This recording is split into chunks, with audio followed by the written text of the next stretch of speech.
Ben Yagnik, अमी Ben, आज तो सोनिया जी ने चिट्ठी भी लिख दी, तो आपको क्या डर है, क्या आशंका है आपको इस विशेष सत्र में सरकार क्या लेकर आ सकती है, क्या मंशा है, क्या चाहती है वो? कि आपने भी अपनी तरफ से चिट्ठी लिख दी 9 पॉइंट्स की? पहले तो ये डर शब्द नहीं है, ये एक प्रोसीजर होता है और सोनिया जी कांग्रेस पार्लियामेंट्री पार्टी की अध्यक्षा है। उस नाते से उन्होंने चिट्ठी लिखी कि ऐसा कभी हुआ नहीं है कि कोई सत्र के आगे कोई एजेंडा ना हो। कहीं भी सामान्य भी कोई मीटिंग होती है तो हम एजेंडा कहते हैं कि इस मीटिंग का एजेंडा ये है।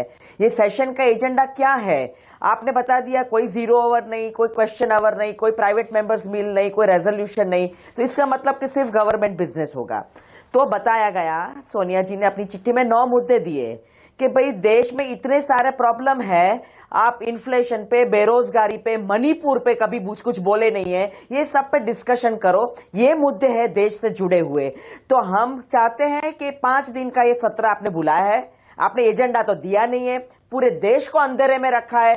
तो ये डर की बात नहीं है, ये आशंका है, क्योंकि प्रधानमंत्री जी कहते हैं कि ये डेमोक्रेसी है, मदर ऑफ डेमोक्रेसी है। तो डेमोक्रेसी में सबसे बड़ी चीज तो ट्रांसपेरेंसी होती है। आप पूरे देश को अंधेरे में रख रहे हो, पूरे नागरिक को अंधेरे में रख रहे हो। अपने बीजेपी तो पता नहीं, बीजेपी के लीडर्स, किसी ने, इतने बड़े लीडर्स अगर है बीजेपी में, तो किसी ने सजेशन भी नहीं दिया कि पहले कभी ऐसा नहीं हुआ, हमें एजेंडा देना चाहिए, देश के मुद्दे पहले लेने चाहिए। पर ये अटकलें होती रहती है। इसीलिए सोनिया जी ने 9 मुद्दे दिए कि हम इस पे चर्चा चाहते हैं, इस पे हम चर्चा करना चाहते हैं, हम रहेंगे और सदन में ये बात सुनना चाहते हैं कि हर जगह से चर्चा हो। ओके, लेकिन अमी बेन, मुझे लगता है कि आपकी एक आशंका और आपका ये डर ये इसलिए भी होगा, मैंने डर शब्द का इस्तेमाल इसलिए किया क्योंकि जैसे आपने खुद कहा कोई एजेंडा नहीं है।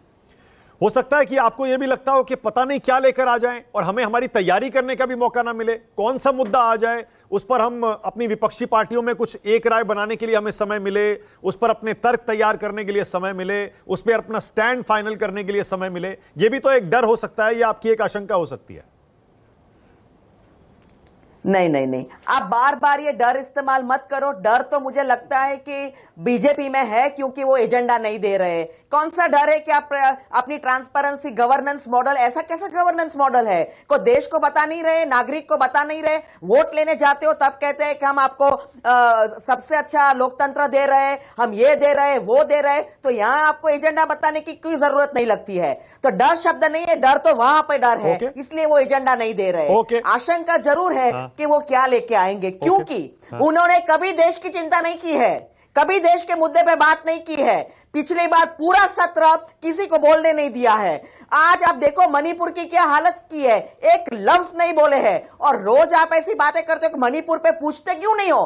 पूरा देश जानना चाहते हैं कि मणिपुर में क्या हो रहा है। तो ये एक इश्यू है। चाइना के पार, चाइना की बात पे आप बात करना नहीं चाहते। अभी चाइना के प्रीमियर तो आ नहीं रहे G20 में, पूरे रास्ते आपने कवर कर दिए। आपको किसी को बाहर से जो आता है उनको बताना नहीं है कि हमारे वहां इतने वर्किंग क्लास एरिया है, स्लम्स है, सारा कवर कर दिया है। तो डर आपको है। और डर ऐसा है कि सारी पार्टीज आके हमें पता नहीं है एजेंडा पे क्या तैयारी करके बोल के आएगी। तैयारी क्या करनी है? सब ट्रांसपेरेंट है, देश के मुद्दे सबके सामने है। तैयारी क्या करनी है? आपको आंकड़े देने हैं, आपको जवाब देना है, पर आप जवाब देना नहीं चाहते।